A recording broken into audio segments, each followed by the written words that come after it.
we're not a team who somebody approaches us, "Oh, can I join your team?" No, Yeah. that's not how it is.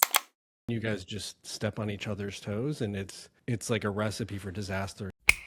Within 3 hours, I had an offer, sight unseen. They still, up to today, have not been to the property and wrapped up. By Wednesday morning, we had a fully executed contract contingency free. Today's episode is brought to you by Andy Bovender, the founder of the Bovender team out of the Carolinas. Him and his team have helped more than 5,000 families. So if you have a client who's been thinking about making a move to or from the Carolinas, the Andy Bovender team is the team to call. Today, I sit down with Deanna Zara and we talk about her team structure, which is unique. There's 3 principals, and each of them have a very specific skill that they bring to the table. So stay tuned for that. Additionally, if you want to hang out with high-performing agents on the regular and talk shop, learn about business strategies, and potentially share some referrals, take a look at the link below for the Inner Circle group and join the waitlist. And as always, I'm your referral partner out of San Francisco, Sean Kunkler.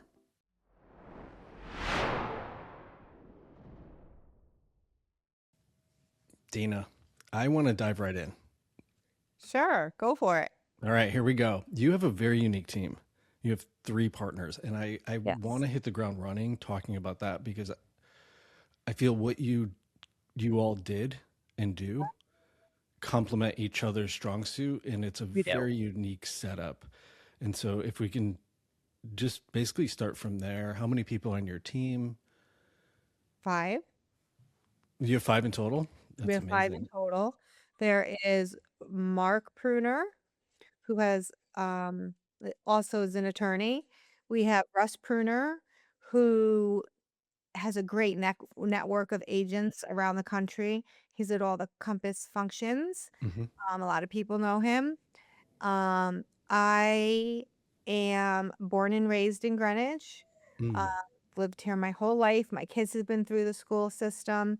I now live in Stamford. We sized down. Schools didn't make a difference. We were just looking for privacy. From 4 Yeah. acres to 1 acre, was a big change. So it was more what fit our lifestyle, the location. Mm. And my husband's a builder, so the house really didn't make a difference. We built what we wanted here. Oh, and I know that you have that eye for visual design, so that must be an incredible home. No, it's cool. It's fun. We got to do a lot of fun finishing touches. Um, it's Zara Development that my husband owns, and Mm. they do really unique things. Like going into my laundry room, it's off of my office. It's a bookshelf, with cabinets under, and it's 3 sections. But one of the sections opens, and you would never know it's there. It's like the secret room, and then the laundry room is in there. So you don't even know the laundry room is right on the first floor. So lots of fun, unique things they do. And Wow. that's what helps me out with clients having that expertise background um, in our current market. And Russ, Mark, Tim, and Hmm. Felipe also use him. We can't always have a building inspection. You kind of having to waive that. So we'll have him come in and walk through the property just to make sure he doesn't see any red flags. Yeah. Um, Holy he's cow, you also have there. like We you have do. We you are have the the full package. We have everything. Um, we have just about every box check that somebody could need. Something happens at one of our properties, something is wrong, we have somebody who can get there right away to take care of whatever it may be. Helping a seller get ready to sell, we Mhm. can quickly help them. Some painting needs to be done, whatever it is. Uh, Yeah. we can get it done. We have so many resources. They're all good resources. So we're really good at being able to help clients from A all the way to Z. We can do anything and efficiently get things done with our trusted resources. Yeah, it's wild as I'm thinking about it from like a staging perspective. Your expertise comes in Mhm. from some legal hair on the deal. Y- Yes. You have Mark who can who can chime in. Yep. And then from like a marketing and network perspective, you have is it Russ who Russ, yeah. does that, and then your husband can call into, the last minute, do a walkthrough and talk about, which is great. And now that I'm thinking about it, because so many times clients really like a property, but they hate the bathroom and they want to move a wall, and The then wall, the always. client, as you know, clients think, oh, it's going to be $1 million in 10 years to do, and you're like, no, no, no, it's a big deal, but it's not that big of a deal, and we can actually do it in like a few months, and the cost is only this. Yes. Well, everyone likes open spaces, and the big thing is always, "Can we just take this wall out?" So Always. it is. So it's great to say, "Yes, you can," Yeah. or, "We'd have to put a supporting beam here, and it would cost this." So, we have those resources to have everything, Yeah. right at the client's fingertips. They get all their info pretty quick. I mean, even me personally, I was literally just looking at a property and Uh-huh. I was like, the layout sucks. And and then I'm doing the back end napkin, which I would have loved to have just called your husband and been like, hey, Yep, go walk this property with me and give me some feedback. yep. Um, yeah, even being in this seat, like as I do this every day, yeah, I Uh-huh. still, like me personally, I still need that other expert to come in and Yep. say, no, that's actually a ridiculous idea. That's load bearing. It's going to be way too big of a project, but you can actually do this Yep. instead, and that's going to be more effective and efficient. Yeah. Exactly. Yeah. Um, yeah, and I think additionally is with the rise of AI, it's Mhm. like you have a really unique infrastructure where it's literally all in house and it's humans, Mhm. because you and I know every home is a different set of stuff going on, and Ve AI is not the magic wand. A human is. It's they can come in and actually talk to you about, how do you want to live here, how do you see yourself using the space, and then walking through like these different scenarios so they have a better idea, if they want to take on this project, what does that really look like. Yes. Yep. How did you all come together? So, I've been an agent for, I think it's like 31 years now. Oh, you're Um, brand new, that's great. I've known Russ for a long time. We were different firms, but we worked together. Yeah. And Mark was with me at my prior firm, where we got along great. He came over to Compass, and then I shortly followed. Mm, Russ was already with Compass. So at that point, we just, we were working together, and just everything that each of us had to offer puts mm, everything together. And then we have Tim Agro, who is also born and raised in Greenwich. mm. Um, he's great on top of everything. He's one of the younger 30 or so year olds, compared to the three of us seniors. So um, he's up on all the up and coming and, Yeah. trends and the stuff that we kind of miss, he brings that to the table. Felipe is also on a team in New York City, and he works in Mm. the city, so it's nice because we're so closely meshed, New York and Connecticut. We have a lot of Yeah, incoming from the city, and yeah. I'd be willing to bet the hardest part of your day isn't the work. It's the mental load. It's the decision fatigue. It's the shuffling of priorities while you're already playing catch up. You're checking off things from your to do list just as fast as they're getting added. And I'd also be willing to bet some of those meaningful business relationships you've had in the past have begun to fade. Ace Your Day is a physical deck of 52 strategic cards designed to halt fatigue. Refined by real world results, this system replaces chaos of a to do list with a curated set of high impact actions. It's simple: set a timer for 15 minutes, draw a card, and make your move. The deck handles the thinking, you drive the business. Building a secure business should not be a guessing game. Let's stop overthinking the day and trust a system that prioritizes connections and relationships. Let the deck handle the strategy. You focus on the results. Click the link in the description to reclaim your day 15 minutes at a time. That's really fascinating. And so, for people who aren't familiar with that area, people tend to move, like, let's say the execs, they tend to move, they have kids and family, they relocate from New York, they move to Greenwich, and then they commute in. So, Yeah. you've basically locked down where they're going to and where they're coming from in both Yes. directions, which is Yeah. it's really brilliant, honestly. And then simultaneously, it's brilliant how it's like I almost imagine it as, a puzzle, and Yeah. each of you fit a different piece, but none of you are the other piece. Whereas I feel that's in conversations I've had, I always feel that's the mistake agents do, is they're Mhm. like, "Oh, I really like this other agent. We do the same thing. We should partner." And there's no compliment. And so then you guys just step on each other's toes, and it's like a recipe for disaster in the future, where it sounds like you all have a very clear lane, We do. and you all stay in it, and you respect each other. It sounds like, I mean, for it to work, you all have to do that. Like, it's just, that's We're a the simple math. family. We're, Yeah. we're a family, a work family. Yeah. And it's a working relationship, and you It have is. to, It like, is. similar to a family. If you have a Mhm. disagreement, you have to come together, talk through it, work on a Mhm. solution, and Yeah. figure it out. And yeah, and it's you have five different personalities, and you all have good days and bad days, and you see things We from all different get along great perspectives. though, that I have to say. And, we have our team meetings and, we work on things together. We're really good about focusing on what everybody wants, everybody's needs, Mhm. and compromising and everybody's happy.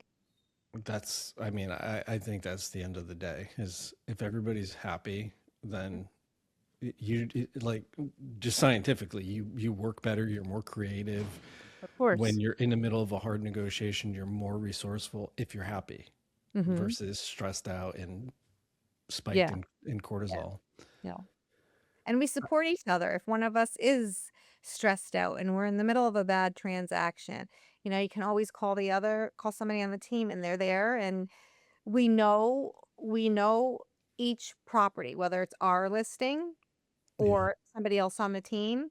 So homeowners are getting all 5 of us. Yeah. So I may be your listing agent, but if I can't be there for some reason, Hmm. it's gonna be one of these guys and you already know them. I'm not Yeah. gonna be reaching out to my office and saying, "Who can do this for me?" And you're gonna get an agent. You're gonna get somebody who still knows your property and that you're familiar with. Yeah, and I feel like you bring up a great point, and I've heard this from a lot of agents is, oh, my clients expect me to be there. It's Mhm. like true, but they actually expect the expert to be there to solve their problem. And if you spend the time up front introducing everybody, getting them comfortable with who they are and what their specialty is Yeah. for serving them, Yeah. they're fine. Like, Yeah. my business partner Nancy and I, we're in a transaction with a client, we're interchangeable, and our Mhm. clients know that. Yep. And if I physically can't be there, they know that she's equal to me. Yep. And we're also similar to you. We're communicating all the time. Like, if even if I don't have to touch anything, I know everything that's going on with her Yep. transaction. Exactly. And the How other thing is we are I may be showing my listing and Tim may come along or Mark will be in the Yeah. office like, "Oh, I have a showing here." And you'll still get both of us. So the homeowners see and they know that, we do work together Yeah. and Yeah, they I property.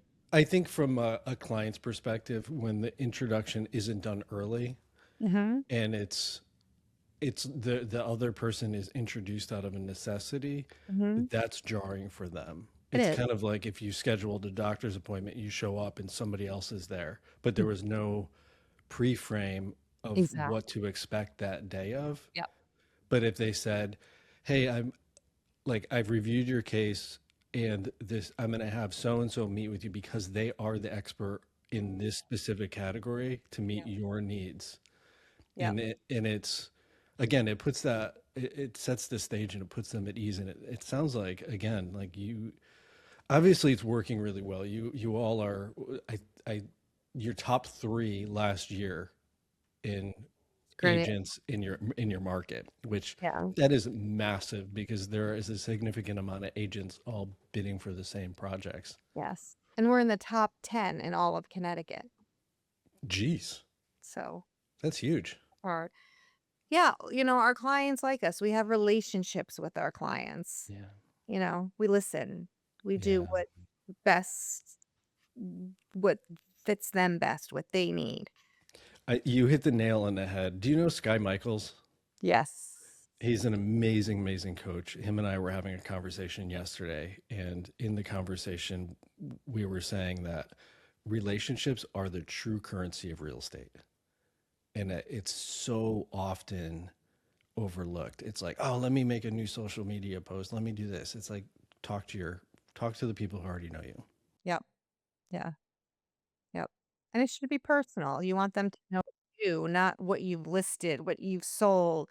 You know, in your social, yeah, you need that stuff, but you also need your audience to know you personally. And Sky knows me very well. Oh, really? Yes, That's amazing. He's such a good guy. I he have is nothing but great. respect for him. I just did a class with, well, course one-on-one with, I think it was called Bright Up or something. It was with Trish and Jared. Do you know Trish and Jared? They're on Trish Cook. no, Trish Barlow, they're on Sky's team. So Sky has a bunch of different people who work with him now who Hmm. he took under, and they all have their expertise and training in different things, and they are amazing. And I love that you just said that. I because it weaves back to my point about your team. You Mhm. didn't say, "Oh, he introduced me to somebody else and it was jarring." No. You said he's got these other people who have specific specialties on his Yeah. team and it was a great experience for you. And I feel like from the agent's perspective introducing your team to clients, that's what they should be saying. Yeah. That literally the same thing. Yep. And that was called Glow Up, by the way, the course that I took. Glow up. They recommend Oh, it I'll have to check it out. with Sky. Yeah, check out his website. Him and I are working on a little project, so I'll have Yeah. to share it with you as we get a little bit closer. Yeah, I'd be love it. Yeah. How long have you and your I know you have five people on the team, but how long have you three been business partners? Um, the team is approximately 2.5 years. We've been together as a team. Hmm. So I've you're been doing still, podcasts for 4 years, so we're still new. yeah, Although the team is new, but we've known each other for so long, so it's very yeah, natural, and we were already working together. It was just getting that team name, yeah, uh, and your team license and that sort of thing to formalize it. yeah. That's We've all always been fun. working together for many years, way over 10 years. I mean, it's great you have Mark because then you can do all the S corp, the name filing, all the stuff that I hate doing. He does it all. And that's, to go back, that's my point to somebody who's thinking about growing or scaling a team is look for strategic partners who fill we all have a gap. Like we're all Mhm. good at something, we're all bad at something. It's hard to own that we're not good at something. I get Yep. it. We're super tryhards in this industry. But Mhm. if you can then find that person who's amazing at that thing that you don't excel at, Yep. they're going to be happy. That's their genius space, and they're happy doing that. And you're happy they're doing that because you don't have to. Yeah, and, we wanna grow the team. Mm, But for us, it's more about who it is because they have to live up to our standards. The 3 of us have very high standards. yeah, Um, so, of course, there are agents who would love we're not a team who somebody approaches us, "Oh, can I join your team?" No. yeah, That's not how it is. Tim came in as a new agent, and he was trained from day 1. yeah. So, he works the way we do. Same thing with Felipe. Which, like, I'm always on the fence of, do you hire brand new or do you hire somebody who has some sort of track record? And in your type of structure, Hmm. the new agent totally makes sense, because if you don't have time, Mark has time. If Mark doesn't have time, Russ has time. So somebody's always available, and then they're picking up on each of your strengths. Yep. But if you're the solo lead, it's you kind of have to think about that. Like, it's one of your big hats is now management leadership, Yep. and what that role, and mentorship, and what that role looks like, and how much time it is going to actually go into doing all of that. Yeah. Tim's been with us before the team was even established. Really? Oh yeah, Felipe came on a few years ago. Felipe came on with his first listing, a $22 million listing. Well, that's not too shabby. No, not too shabby, but he was already working in New York. Um, Yeah. but yeah, he's God, great. that's such a phenomenal out of the gate listing. Holy jeez. Yeah, yeah, He must be like, wow, this is pretty easy. I can do this. yeah. He's Wow. got a great network, and I his dad mean, that's, has a great network, which helps. yeah, which is, as that brand new agent doing something of that significance Mhm. and having these three heavy hitters literally right behind you in Yes. tow, Yeah. saying, do this, don't do this, present this, package it this way. Like, I'm sure, looked amazing to his clients, Mhm. because all the mistakes he would have potentially made, Mhm. you all caught. Yes. That's huge. That's huge. Yes, exactly. So this was his first listing, this big listing, but it was all of us, the whole team, and Yeah. I'm at that particular project, that particular client, we were all there, every Yeah. step of the way. My And it sold goodness. with multiple offers, and we sold it within a couple of days. That's crazy. Yep. We're That's really good at nuts. positioning properties properly. I listed a property 2 weeks ago, came on the market on Monday. It was active for 3 hours. Um, we were having weather issues here in Connecticut with snow Yeah. and ice, so my clients wanted to hold showings off for a couple of days until things we were hoping would thaw out, never Yeah. warmed up.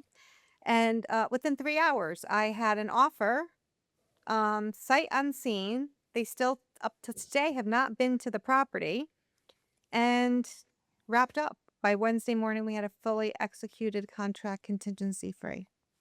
It's All wild. about price and positioning and your Yeah. marketing.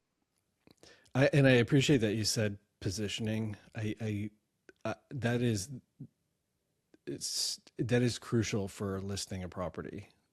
I did jujitsu years ago. I was horrible at it, but the instructor would always say position before submission. And Yep. so if you don't have a good position, you're going to get countered. And it's crucial. Like, you have to have all the foundations of your marketing lined up. All your photos have to be dialed. I always tell my clients, you have one first launch. That's it. And Exactly. if it's crooked or sideways or a little off, Yep. the buyers are going to see it. And you can't, there's no do over. No, You either nail it or you don't. exactly. Exactly. In Yeah, with after the price reduction, okay, so 2 weeks we're gonna do a price reduction. You've already made your first appearance, and that Yeah, first appearance should have been the best. yeah, yeah. I mean, not only that, if you kind of step way back to the beginning, I mean, at this point, the stat used to be 95% of properties were all viewed online first. I would say it's 100% at this point. Like, no one goes without seeing it first on their phone. And Mhm. so within that first photo, if it's not scroll stopping, Yeah. they're going to the next property. Yeah. Like, and then it's to your point about position. It's how do you then position that property in that price range so they actually stop and look at that first photo. Mhm. And that's hard. Like, that's a really hard math problem. It is, and it's different for every property. 100%. Yeah, and at 22 million, it's then about the provenance of the property and the building and the location, and you're now selling this whole experience and package. It's not four walls. No, no, definitely not. And we recently had a property that was how can I say it? It had some history, and we that, Great way to phrase that. yes, we were concerned about getting, the property sold and would anyone, wanna live here, that kind of thing. Would it be a tear down? We Yeah. put it on the market, same thing, multiple offers. We had it staged. I was there. I was at the house for a few weeks before, painting, make sure everything was right. We changed out some lighting fixtures, just some really expensive changes. Yep. We had a bathroom with a gold trim shower door. So for over the sink vanity, I went and found a black, modern looking fixture with Mhm. gold fixtures to match. And it kind of just brought it all together and brought it more up to today. And the house looked amazing. It was amazing. And we had, again, multiple offers and it sold right away. Hey, friends, I have a small favor to ask. For me to continue to bring you outstanding guests who share their best kept secrets for growing a successful real estate business, please take a moment and hit that like button so agents like you can find this content. And also hit that subscribe button now so you don't miss out on any new episodes. Now, back to our show. It's even with fixers, and I say this all the time, is even with investors, Hmm. emotion drives motion. It If they're does. not emotionally connected to it, they're not going to proceed with running the numbers. Yep. Like they have to feel like it's a good opportunity for them. Yes. And in more often than not, buyers don't see the potential. You have to show them the potential. And that's the art. It's like, and not for nothing. I mean, you and I both know a can of paint and somebody's time to do it is it's a nominal investment Hmm. for for the return, which is It is. actually getting under contract quickly. That's the return. I work with investors, and last year we closed right before the end of the year. It was a condo complex, 9 units. Mm. And, Wow. yeah, so we sold that to another investor, but, you had to have everything together. Everyone, what are the expenses, the cap rate? Commercial Mm. transaction is very different than It's way residential. different. Way different. Yeah. Takes much longer and, very different, but it was positioned properly and Yeah. we made a deal. Who managed that one on the back end? Because investors, it's about numbers. And so Yep. it's a whole different approach to that specific client. Yep. So when we talk about I work with investors. Yeah. So I know I've been on both sides of the deal when you're buying and when you're selling Yeah. investment property. So I know what to look out on both ends. So that was a great help. Mm.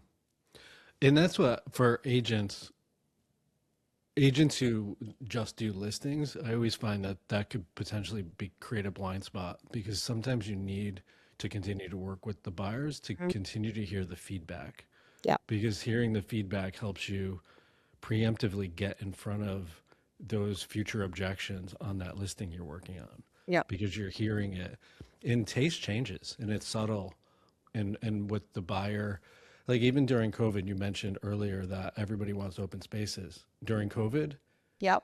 no one wanted open spaces. Everybody in the city wanted doors Yeah. because they didn't want to have their meeting So blasted if to the whole somebody's house. sick in the house, they need to be in one room, shut the door, lock them in.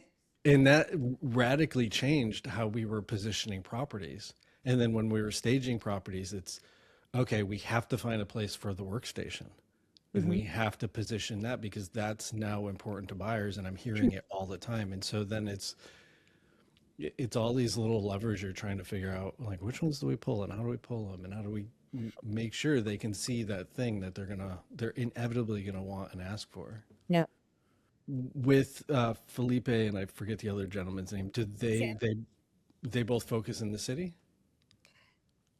Felipe focuses the city and in Greenwich. He just actually is getting ready to put another listing on in Greenwich, uh, Wow. within the next week or so, I think, and he has another potential listing coming on in Greenwich as well. And Tim is Greenwich. Gotcha. And, Tim is getting into the Stamford market as well. You know, Mm, we just listed co-listed a property in Stamford. Um, I've worked in Stamford and Norwalk, Lower Fairfield County. I yep. actually sold a condo in, Georgetown, Connecticut this past year. Tim being born and raised in Greenwich, he's a pro at Greenwich, but, he's branching out into Stamford now, and we're at the point where we've done everything together. He's Mm, getting ready and thinking about joining the Smart MLS. Greenwich is its own MLS, and then there's Smart MLS for Fairfield County and Connecticut. I'm a member of both, and Tim is getting ready to join. I think he's comfortable. He's learned a lot, and he knows enough to be able to work on his own in those areas. that's great. I That's pray great that he's getting the confidence to branch out. You mentioned wanting to expand your team. Are Mhm. you wanting to continue to grow in one area, or are you looking to expand into other markets? Other markets, we're open. We do everything as long as we have the client's best interest, we'll do it. Mm, If it's something, that's so far we don't know enough about the location, the area, we'll refer to somebody yeah. or work with an agent, they'd be the listing agent or, we would co-list. Hmm. Um, but it's always about the client first. Of course. Yeah, 100%. And I'm in a similar position. I work almost strictly exclusively in San Francisco, Yep. and I don't know in the city. I know this side of the street commands a higher price than that side of the street. I know on the north side how much the view of the Golden Gate Bridge is going to skew the price. Yeah. I know that. But Mhm, if I then go into Sausalito, which is on the north side, mhm, I don't know that. And so I similarly, it's like I need those strategic partners mhm. because my client, if they want the highest price, I need to make sure that they're in the position to get that. And I know the marketing, I know how to position it, but I don't know the Course. statutory requirements Of that course. of that. So we don't do different MLS, but we do have different in California, we have contracts. Like we do the contracts, we don't use attorneys. And Mhm. so San Francisco has its own set of contracts. And then in Sausalito, they use a different contract. And Wow. it's just a different, there's enough nuance difference where you can get into trouble really quick. And so, to your point, to have the client's best interest at heart, you need that alliance to make sure they're covered. So in Greenwich, we've never had binders, the 10%. Our attorneys, once we have an accepted offer, the attorneys draw up the contracts. And Yeah. that's how it is. They use a standard Fairfield County form Mm, contract. So all of yeah. Connecticut is the same when it comes to that. But now we're starting to see things flip-flop and the other areas are no longer using that 1% binder. Everyone is signing a contract and putting 10% down at contract versus, here comes that 1% check with your offer and Yeah. the other 9% when you sign the contract. Um, Wait, so that's so interesting that you do 1% with the offer and then a remaining nine as the initial down payment?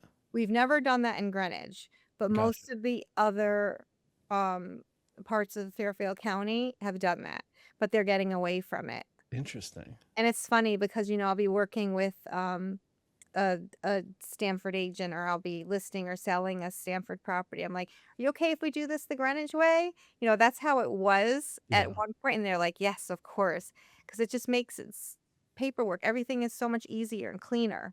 Yeah. Um so now it's funny because they're following or That's it. That's fascinating. So yeah. with ours, when you submit an offer, the initial down payment is 3%.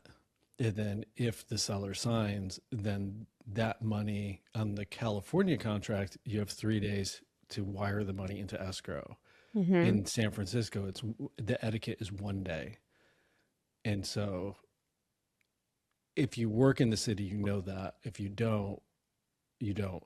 And so, but there's other like really weird little nuances that we just do in the city that other You can always tell when an agent from outside the city submits an offer because it's totally different, and then we have to do an amendment to correct it. It's such a pain in the butt. So we don't have so we usually have an offer to purchase, and it has all of the, contingencies, um, cash, mortgage. It has all of that information, inspections. So Yeah. once a homeowner accepts that, it goes to the attorney with all the property condition disclosures. The attorney draws up the contract, sends it to the buyer's attorney, who Mm. usually makes their little edits. Um, Oh, the red and lines. before the homeowner signs, they have the attorneys have the 10%. The homeowner's signature is the very last to go on the contract. Huh. It's so Mhm. fascinating. It's so fascinating that I mean, town to town is different, let alone across the US. It's Yep, mind blowing to me. yep. I It's can't my imagine having to do, a closing. Mark could do it because he's got the attorney behind him, but for mm, me, I've just always, you know, sealed up the deal, had a happy owner, and then passed it over to the attorneys to do all the legal stuff, finish up, yeah. and close the property. Which makes sense, right? Mhm. Is if the seller, if both buyer and seller are in alignment and they're happy, then that's great. It's in my experience out here, anytime attorneys get involved, the red lines back and forth, it's a nightmare. They It's a do night. that. It's a nightmare. It's like you can just see it's like it's an ego battle back and forth until one or the other clients is like, it's fine. Mhm. Like we're not going to continue to pay you by the hour. This is getting Yeah, yeah. ridiculous. It's a standard Fairfield County contract, so they're all familiar with it. So, Mm, yeah, there can be these little, red lines going back and forth. It's usually not a big deal. I work with great attorneys. I refer great attorneys who are, yeah, they're reasonable and they know what should be redlined, what's acceptable.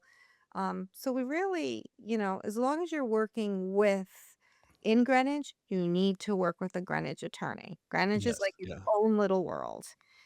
Try to explain that to people. But yes, when you're in Greenwich, buying or selling in Greenwich, you need to work with a Greenwich attorney.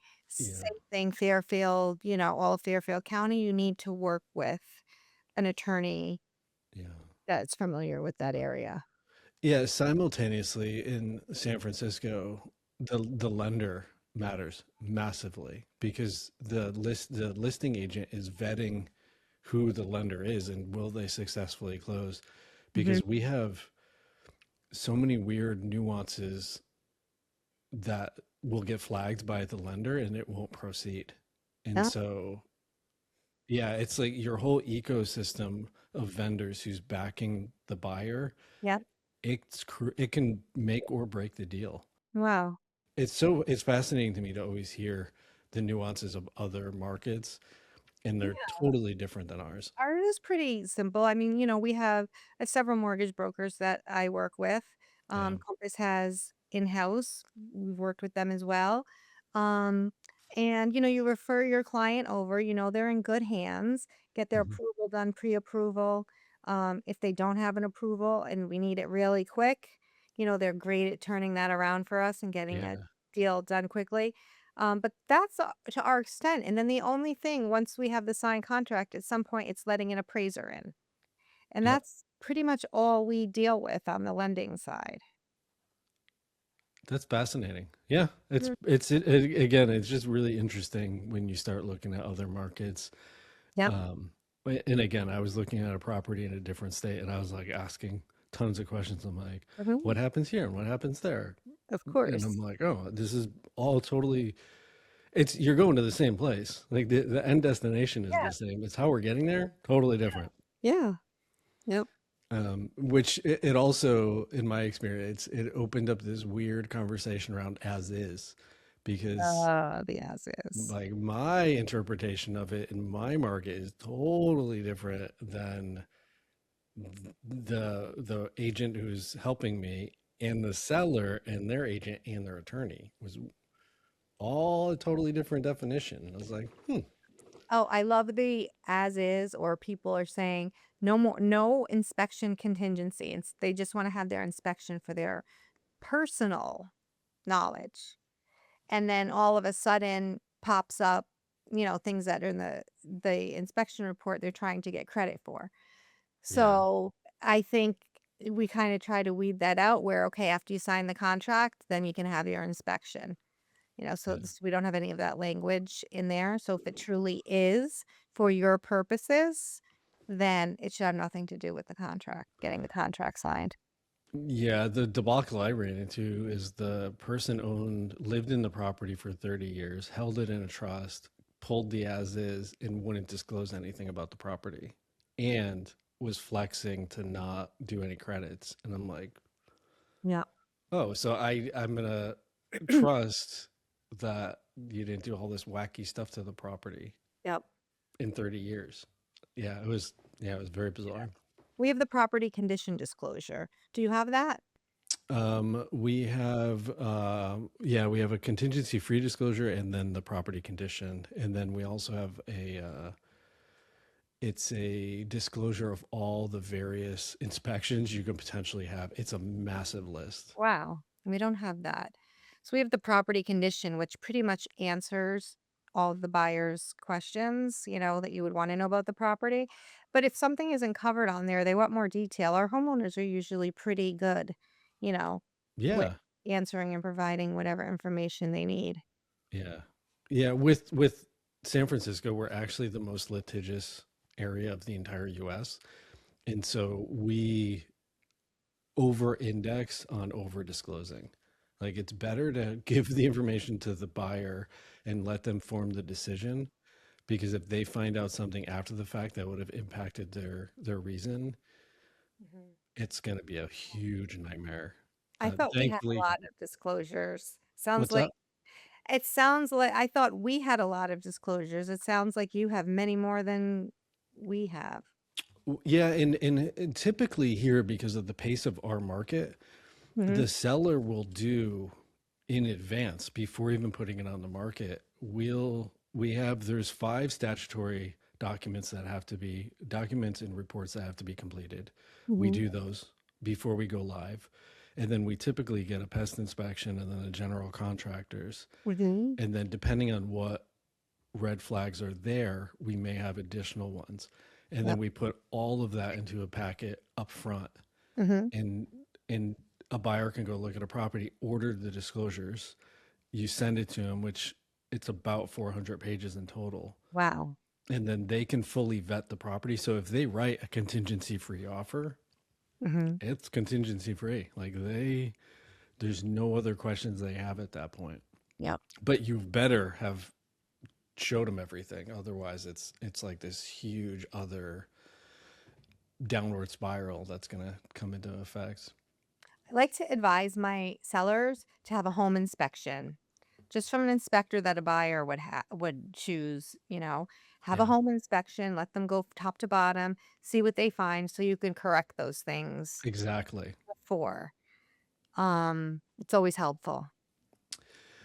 I completely agree, and I we do something similar. It's let's get those reports, and if it's let's get all the smaller projects checked off because it for every dollar it erodes the confidence of the buyer. So Yeah. let's remedy those so the buyer then has confidence to proceed, and they tend if, in doing that in our market at least, the buyers tend to be a little bit more aggressive because they don't have to worry about anything. They're now just Mm. buying a property to move into. Yep. Yeah. Um, but again, I think it's fascinating to me that there's all these other sub MLSs all over the place, and Mhm. simultaneously it's like not only state to state but town to town, everything is totally different. No. It's strange that our industry has not come up with a more cohesive way to do Robert's things. working on that, so we'll see. I mean, it seems like it. Yeah, I mean, they're definitely creating the ecosystem, but yeah, Mm. we'll see. We'll see how all this shakes out. Yep. Um, this has been amazing. We're Yeah, unfortunately we're at the top of the hour, but I really appreciate the I conversation with know. you. I enjoyed our time together.